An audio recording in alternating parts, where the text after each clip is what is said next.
नमस्ते to all of you. कैसे हैं आप लोग? ये सीए आईपीसीसी का सेक्शन बी जीएसटी का सॉल्यूशन कर रहे हैं। हमने सीए आईपीसीसी का इनकम टैक्स के 2 वीडियो डाले जिसमें हमने सारे सॉल्यूशंस कंप्लीट कर लिए। मुझे उम्मीद है आपको अच्छा लगा होगा। और ये सेक्शन बी है। ये सेक्शन बी, ये पूरा आईपीसीसी का क्वेश्चन पेपर विद सॉल्यूशन जो आपको नजर आ रहा है वो आप हमारे टेलीग्राम चैनल से सिर्फ और सिर्फ टेलीग्राम चैनल से डाउनलोड कर सकते हैं। वहां हमने अपलोड किया हुआ है, तो वहां से डाउनलोड कर लीजिएगा। और हमारी वेबसाइट है taxbykk.com, उसको देखना मत भूलिएगा। उसमें वीडियो क्लासेस आप खरीद सकते हैं। मिनिमम प्राइस पे हम लोग शुरू करते हैं, मतलब एज लो एज 2000 रुपीज से शुरू है वो, तो डू ट्राई दैट। अब आते हैं क्वेश्चन नंबर 6 पे जो जीएसटी का है। और सीए आईपीसीसी और सीए इंटर में एक ही फर्क है कि ये ओल्ड मॉडल क्वेश्चन पेपर जैसे सेट हुआ करता था वैसे सेट है। और आपने अगर न्यू सिलेबस का देखा हो तो वाकई में काफी दिमाग लगा के क्वेश्चन बनाया गया है। उसका भी सॉल्यूशन हम लोग अपलोड कर चुके हैं। अब आते हैं क्वेश्चन नंबर 6 में। Anand trust Kolkata is registered under section 12AA of the Income Tax Act. It has following particulars relating to activities carried out by it the month of March 2020. अब देखिए, अगर इनकम टैक्स एक्ट में अगर आप registered हैं section 12AA में और आप चैरिटेबल ट्रस्ट है, तो इनकम टैक्स में चैरिटी अलग ढंग से डिफाइंड है और जीएसटी में चैरिटी अलग ढंग से डिफाइंड है।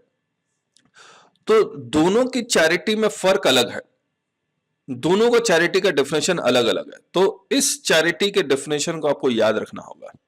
तो अगर कोई चैरिटेबल ट्रस्ट कुछ भी सप्लाई कर रही है और पैसा ले रही है तो वो टैक्सेबल सप्लाई है, अनटिल अनलेस नॉट एग्जेम्प्टेड। और हम लोग सप्लाई का मतलब हमेशा यही बताते हैं, कॉन्ट्रैक्ट बिटवीन टू पार्टीज, लेन देन होना चाहिए। अब देखते हैं, donation received against display of name of A city based school in annual religious book published by the trust. तो उसको डोनेशन मिला है और किसके अगेंस्ट मिला है कि उसका नाम उसके बुक जो पब्लिश कर रहा है उसमें आएगा, तो गिव एंड टेक है, कॉन्ट्रैक्ट ऑफ एम्प्लॉयमेंट है, therefore it is a taxable supply.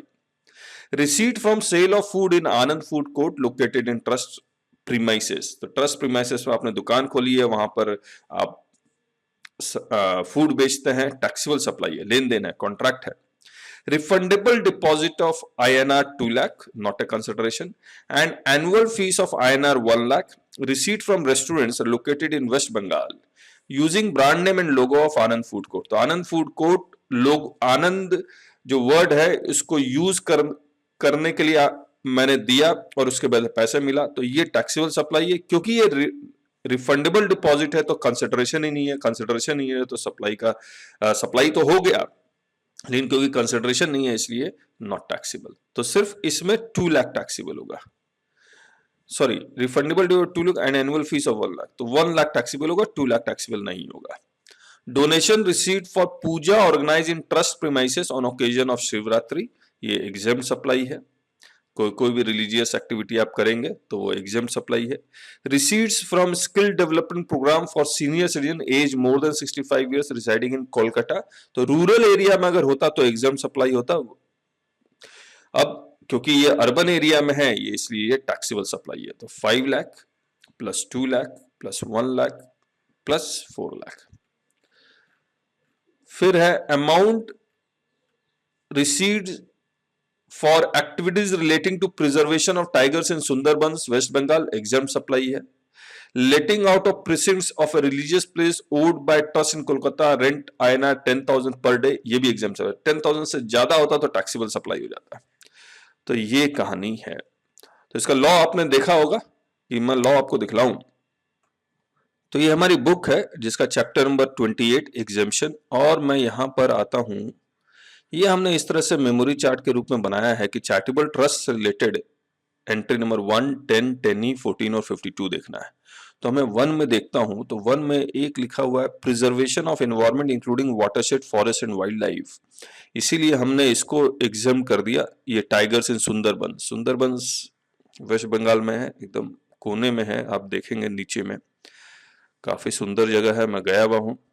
और तो इसीलिए एग्जाम्प्ट हो गया। उसके बाद यहाँ पर एक लिखा हुआ है ये persons over the age of 65 years residing in rural area, तब एग्जेम्प्ट है। अर्बन एरिया वाला टैक्सेबल है, इसीलिए अर्बन एरिया वाला हमने ये वाला टैक्सेबल कर दिया। इसके बाद इसमें एक चीज और लिखी हुई है, एडवांसमेंट ऑफ रिलीजन और स्पिरिचुअलिटी और योगा, तो इसीलिए हमने इसको एग्जेम्प्ट किया। Donation received for puja organise in trust premises on the occasion of Shivratri, इसीलिए इसको भी एग्जेम्प्ट किया है। बाकी इसका एक सर्कुलर भी आया था जिसमें गिव एंड टेक होगा, कॉन्ट्रैक्ट है तो इसको टैक्सेबल सप्लाई मानते हैं। तो ये कंप्लीट हो गया। अब हम लोग आगे चलते हैं और क्वेश्चन नंबर 7 का ए पार्ट करते हैं, और ये वैल्यू ऑफ सप्लाई का है। Messrs Guru enterprises a registered tax payer made a taxable supply to messrs Y limited, Delhi to Delhi supply हो रहा है, C+S लगेगा। The value related details of the said supply are as follows.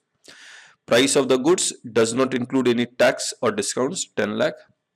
Tax levied by municipal authority, तो ये 10 लाख इसमें include होगा।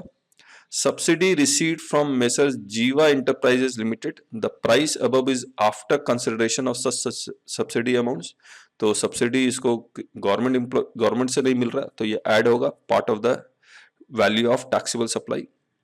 तो 10 lakh plus 10,000 plus 1 lakh, तो 11 लाख 10,000 हो गया। Amount incurred by messrs Y limited for post delivery inspection, यानी कि गुड्स मिल गया उसके बाद वाई लिमिटेड खर्चा कर रहा है, और ये खर्चा जो कर रहा है वो वाई लिमिटेड कर रहा है। ये वाई लिमिटेड जो खर्चा कर रहा है ये गुरु को मिल रहा है, ये कहीं नहीं लिखा हुआ है, तो इसीलिए अब इसको हमने कोई एडजस्टमेंट नहीं किया है। इसके बाद है in respect of the above supply, और ये भी याद रखिएगा। देखिए मैं आपको, हम लोग जो डिस्कस करते हैं कॉन्ट्रैक्ट ऑफ सेल में या कॉन्ट्रैक्ट ऑफ सप्लाई में कौन कौन से चार्जेस वाई लिमिटेड इनकर करेगा, वो लिखा होना चाहिए for the said supply of goods, तभी मानेंगे। मान लीजिए ये लिखा होता ये खर्चा गुरु को खर्चा करना चाहिए था लेकिन वाई खर्चा करता है, तब जाके ये part of the taxable supply होता, चाहे बिफोर प्री डिलीवरी इंस्पेक्शन हो या पोस्ट डिलीवरी इंस्पेक्शन हो। ऐसा कुछ लिखा हुआ ही नहीं है इन्होंने, इसीलिए इसको हमने एक्सक्लूड किया हुआ है। इसके बाद है in respect of the above supply messrs Guru enterprises had procured some raw material from messrs x limited, किसी थर्ड पार्टी से रॉ मटेरियल प्रोक्योर किया और उसको 25,000 देना था, लेकिन वो ये गुरु जो सेलर है, जो सप्लायर है, वो नहीं देता है, रिसिपेंट दे देता है, वाई लिमिटेड दे देता है, और इंक्लूडेड भी नहीं है, तो इंक्लूड करेंगे, तो ये इंक्लूड होगा। The payment of consideration for the said supply was delayed by messrs Y limited and hence an interest amount of INR 20,000 was also charge by messrs Guru enterprises. अब देखिए मैं आपको एक बात बताता हूं, ये सप्लाई ऑफ गुड्स है, उम्मीद है सब, हाँ सप्लाई ऑफ गुड्स है। सप्लाई ऑफ गुड्स, मान लीजिए मैंने 15 अप्रैल को गुड्स को रिमूव किया, तो 15 अप्रैल को मुझे इनवॉइस काटना है या उससे पहले काट देना है, और मैंने उसको 30 डेज का क्रेडिट पीरियड दिया है, 30 डेज के बाद पे करेगा तो उसको इंटरेस्ट देना पड़ेगा। तो इंटरेस्ट मतलब मुझे पैसा आएगा अप्रैल में गुड्स सप्लाई होगा, तो ये अप्रैल का में जो इनवॉइस काटा होगा मैंने, उसमें ऑब्वियसली वो इंटरेस्ट का अमाउंट होगा नहीं, क्योंकि मुझे नहीं पता वो लेट देगा या नहीं देगा। तो as per time of supply मुझे अप्रैल में ये मेरी लाइबिलिटी ड्यू हो गई, और मुझे मई में इसकी पेमेंट करनी है, चाहे 3B हो या एक नया फॉर्म आने वाला PMT 06 उसके थ्रू। अब ये मुझे पेमेंट कर रहा है जून में जाके, तो मुझे जून में इंटरेस्ट मिलेगा, और interest as per time of supply, ये जो इंटरेस्ट ऑन डिलेड पेमेंट है, it is taxable on receipt basis, तो ऑब्वियसली ये part of value of taxable supply तो होगा, लेकिन क्या ये इसी वैल्यू अप्रैल वाले इनवॉइस में हो सकता है? नहीं हो सकता। लेकिन हमने जो देखा है कि वो इसी में इंक्लूड कर रहा है, जो मुझे सही नहीं लगता है। एक बार मैं आपको किताब भी दिखलाता हूं। Section 12 subsection 6, time of supply of goods for interest, late fees or penalty for delayed payment. The time of supply, to the extent it relates to an addition in the value of supply by way of interest, late fee or penalty for delayed payment of any consideration, यानी कि जो मैंने अप्रैल में invoice काटा होगा, shall be the date on which the supplier receives such addition in value. तो अब ये पार्ट ऑफ द कंसिडरेशन तो होगा डिलेड पेमेंट, लेकिन जब रिसीव करेगा तब होगा, तब होगा। यहां कैसे इंक्लूड करना, लेकिन सभी लोग इसी में इंक्लूड करेंगे तो हमने भी यहां पर इंक्लूड कर दिया है, जो वाकई में सही नहीं है। लेकिन आपका ओपिनियन क्या है प्लीज जरूर बताएंगे। हाँ, ये इसमें कब इंक्लूड हो सकता है? मान लीजिए मैंने 1 अप्रैल को इनवॉइस काटा, तब भी नहीं होगा, तब भी कहाँ होगा। 1 अप्रैल को मैंने इनवॉइस काटा, 2 दिन के अंदर कहा पेमेंट करने के लिए, 2 दिन के बाद पेमेंट करोगे तो हम आपको इंटरेस्ट लगाएंगे, और हमने इंटरेस्ट ले भी लिया। तो अगेन उस इनवॉइस, वो तो इनवॉइस कट गया, वो मैं थोड़ी रिवाइज इनवॉइस का कोई कॉन्सेप्ट है ही नहीं। रिवाइज इनवॉइस का कॉन्सेप्ट तो शुरुआत में है। मैंने रजिस्ट्रेशन जब करवाया, 1 अप्रैल को रजिस्ट्रेशन करवाया, 1 अप्रैल को मेरा ट्रिगर हुआ, मैंने 30 अप्रैल को रजिस्ट्रेशन करवाया, तो 1 से 30 के बीच में जो इनवॉइस इश्यू किया उसको मैं रिवाइज कर सकता हूं। चलिए, तो अब मैं बी पार्ट करता हूं, लेकिन आपका ओपिनियन आप कमेंट बॉक्स में जरूर लिखिएगा। क्वेश्चन नंबर 7 का बी पार्ट करते हैं। Messrs ABC Limited is a contractor executing works contract service situated in Tamil Nadu. It entered into an agreement with Messrs this to provide works contract services in various states in South India. The precise location details were to be shared later. In this regard, ABC Limited received an advance of 1 crore. You are advised Messrs ABC are liable whether. अब ये advance receive कर रहा है, advance में आई लगेगा, C+S लगेगा, rate क्या लगेगा, कुछ भी नहीं पता।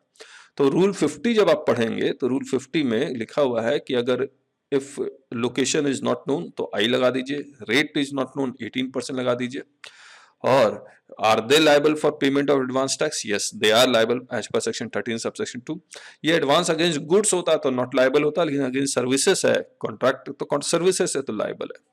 तो इसको आपको लिखना था। अब आते हैं क्वेश्चन नंबर 8 में।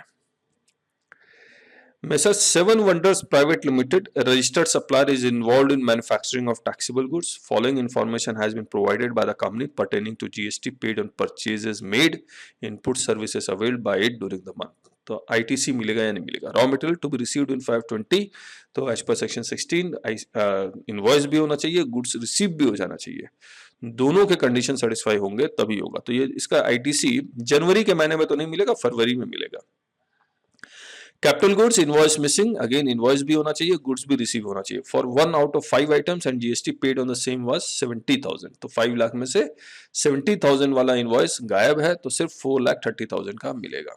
आने वाले समय में ई इनवॉइस का जब कॉन्सेप्ट पूरी तरह से हो जाएगा तो फिर ये पेपर ट्रेल का तो मतलब ही नहीं बनता, सीधे आपके लैपटॉप सर्वर में आता रहेगा ऑटोमेटिकली इनवॉइस।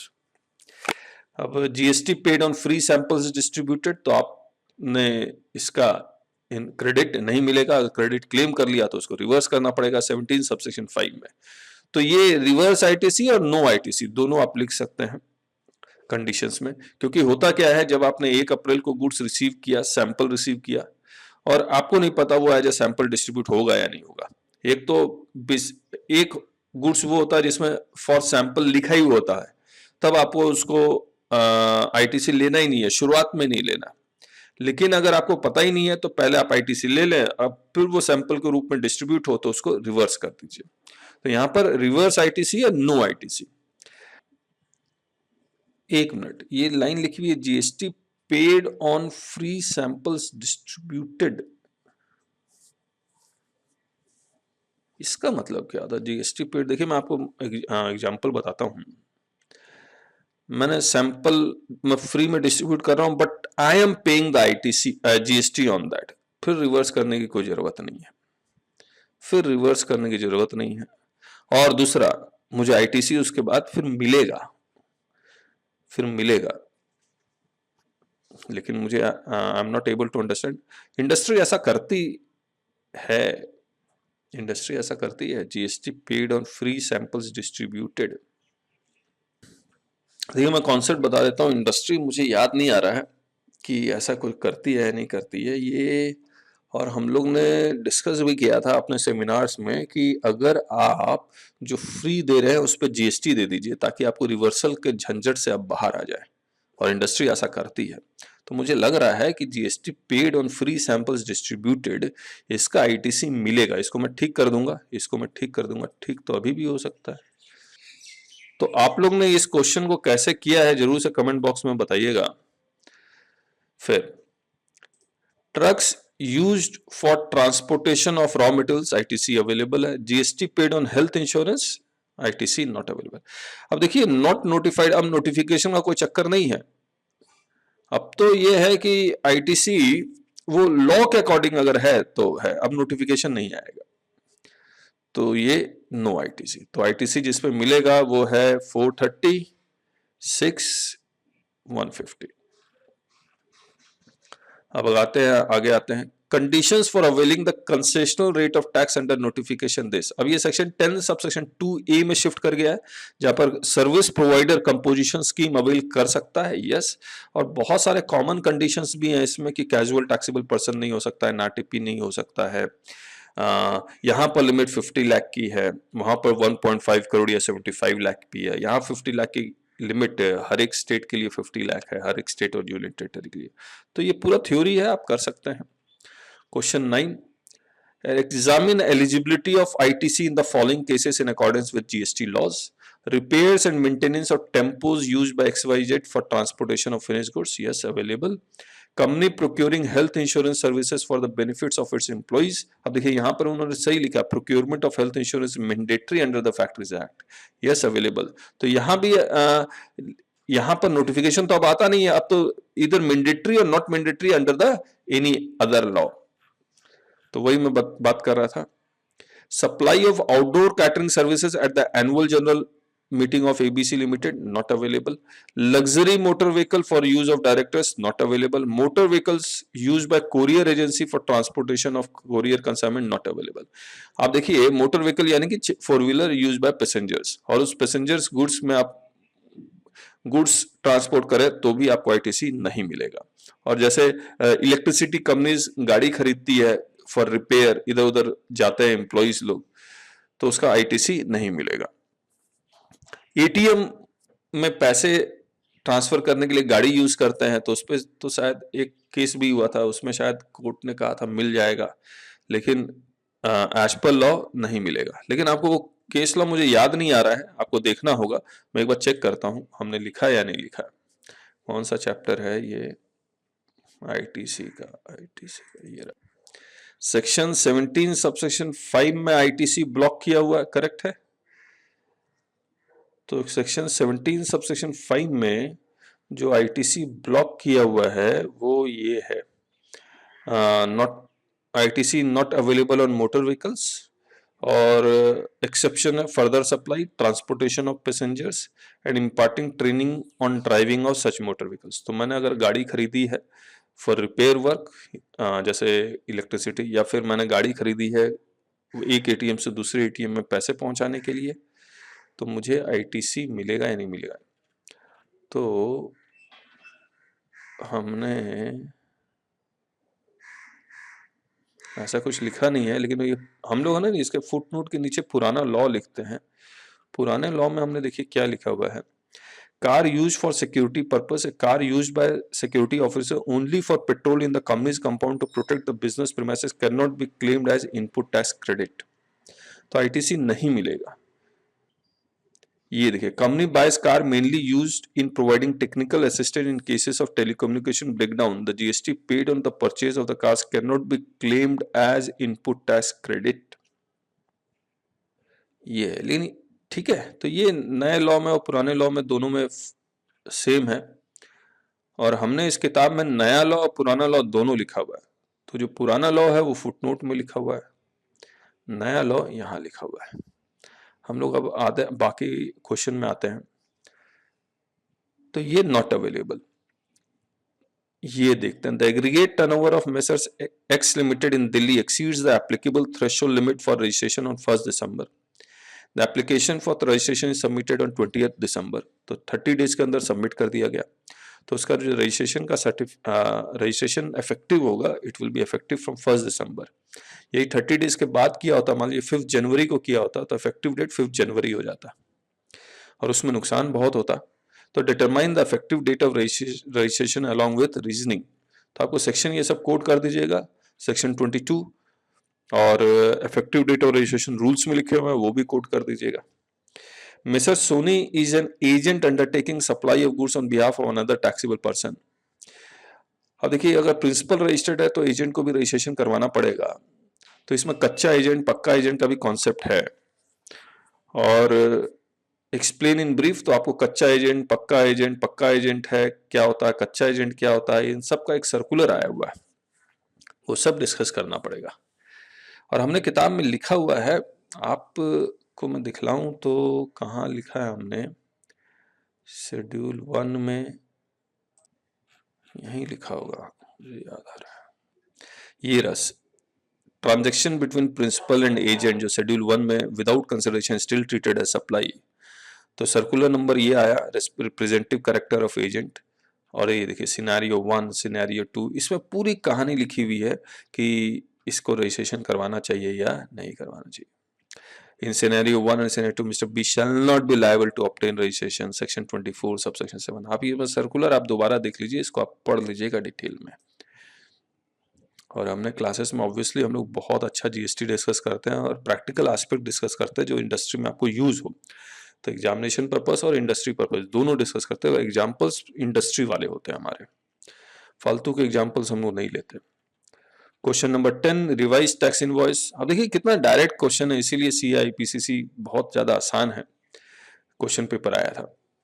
पूरा का पूरा इनवॉइस से उन्होंने डाल दिया, रूल 50, 51, 52, 49, 53, 49 से लेकर 53 तक पूरा पूछ लिया, 49, 50, 51, 52, 53। जीएसटी 5 रिटर्न डिस्कस करने के लिए कहा, एनआरटीपी डेट उट डाल दीजिएगा। और mention person who are not required to file return under GST annual return, section 44 rule 80, तो ISD GST, ISD input service distributor जो जीएसटी 6 फाइल कर रहा है, टीडीएस टीसीएस वाले ये सब नहीं फाइल कर सकते, कैजुअल टैक्सेबल पर्सन एनआरटीपी ये सब को नहीं फाइल करना है। Discuss briefly discuss final return, section 45, जिन्होंने रजिस्ट्रेशन कैंसिल करवा लिया या कैंसिल हो चुका उनको 3 महीने के अंदर फाइनल रिटर्न जीएसटीआर 10 फाइल करना पड़ता है। तो ये कहानी है, तो उम्मीद है आपको पसंद आया होगा और फाइनल में आपका मैं इंतजार करूंगा। और मैं चाहता हूं फाइनल में आप हमारे साथ ही जुड़े और प्रैक्टिकल सीखिए। 170 आवर्स का जीएसटी, अराउंड 50 आवर्स का कस्टम्स है, फॉरेन ट्रेड पॉलिसी तो हम लोग फ्री में ही दे रहे हैं। जो पूरा इंटायर फॉरेन ट्रेड पॉलिसी हमने यूट्यूब में डाला हुआ, यूट्यूब में हमने बहुत प्लेलिस्ट में देख लीजिएगा, सीए फाइनल के भी हैं। और अगर आप सीए आईपीसीसी बाई चांस आपका नहीं हुआ है तो बहुत ही लो प्राइस में ये हम लोग करवाते हैं। जो पेन ड्राइव है बहुत ही लो प्राइस है उसका, मैं आपको दिखला देता हूँ, taxbykk.com। इसमें आपको एज लो एज 20,000। क्लासेस में गया मैं और सीए फाइनल, तो सीए फाइनल की जो क्लासेस है वो 3500 2 मंथ के वैलिडिटी का 3500 से स्टार्ट हो रही है। 2 मंथ मत लीजिएगा, कम से कम 6 मंथ चाहिए आपको। लेकिन मैं आपको सीए इंटर दिखलाता हूँ। सीए इंटर का प्राइसेस जो है, सीए ये रहा, सिर्फ जीएसटी का 1500 और सिर्फ इनकम टैक्स का 2000, दोनों का 3000। तो बहुत ही कम प्राइस में आपको, अगर तो डिस्क्रिप्शन में इस तरह से आना चाहिए, बाई चांस नहीं आता तो रिफ्रेश कर लीजिएगा पेज को। और यहाँ पर हमने यूट्यूब के लिंक दिए हुए हैं और वहाँ से आप इसको वॉच कर सकते हैं, सारे डेमो लेक्चर्स। और हम लोग एमसीक्यू भी डिस्कस करते हैं क्लासेस में, तो ये सब आप चेक कर सकते हैं। So thank you so much, bye bye.